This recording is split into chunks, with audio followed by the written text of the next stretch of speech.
Well, we'll talk next about a family relationship, a story which intertwines the life of two brothers, Rupert Harry Miller, who's here, and Julian Miller, who died in 1991, because Julian was a haemophiliac and one of the many victims of the contaminated blood product Factor VIII, which the NHS imported from dodgy sources in the 70s and 80s, and which infected patients with the AIDS virus or sometimes hepatitis C. Julian died, and Rupert, taking over from him, is a campaigner for better compensation for the still living victims. Tell us first, Rupert, about Julian himself. There was a documentary in '88 about him, talking very beautifully about his life and the problem of the diagnosis. What was he like as a brother? He was, well, first and foremost, he was incredibly brave.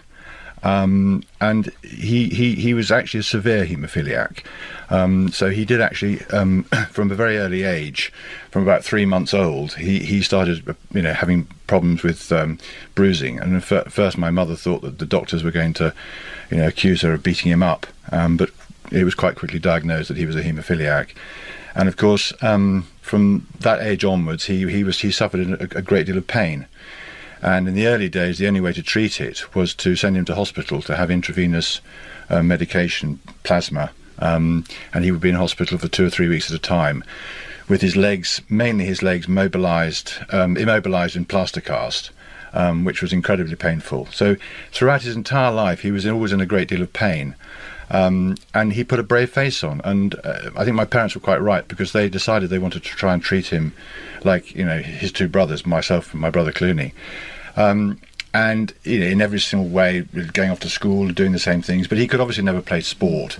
And as he grew, so did his problems. But then Factor VIII, the Factor VIII blood product came in, which, and he says in the documentary that he could perhaps have led a relatively normal life with haemophilia. Absolutely. Until the infection. So Factor VIII was, and we should remember, it was an enormous breakthrough. Oh, it was an incredible breakthrough, because suddenly he could actually treat himself at home.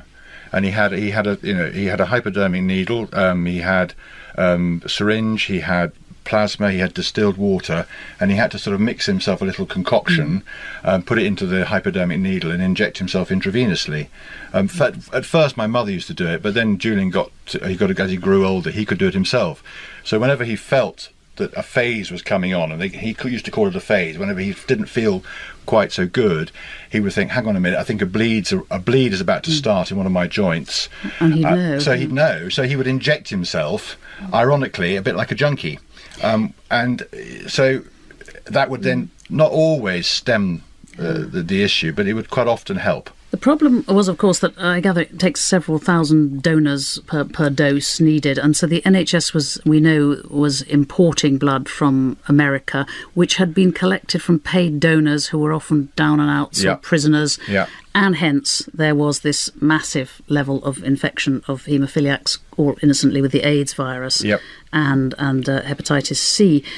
Did he suffer the sort of fear and discrimination that AIDS sufferers got in that period? Because it was in the period of real dread and it was, and he sort of mentions in one of the documentaries that he made, and I've also sort of I've reproduced that in my book, that people were having sort of dog shit pushed through their letterboxes, because they automatically thought that if you had AIDS because you were a haemophiliac, you were a sort of a promiscuous homosexual, or and in those days, I mean, today it's a completely different ball game. But in those days, people still were very, very sort of prejudiced against that kind of lifestyle choice. We should turn to this book you've written, which tells his story, but also is life of a salesman, about your career.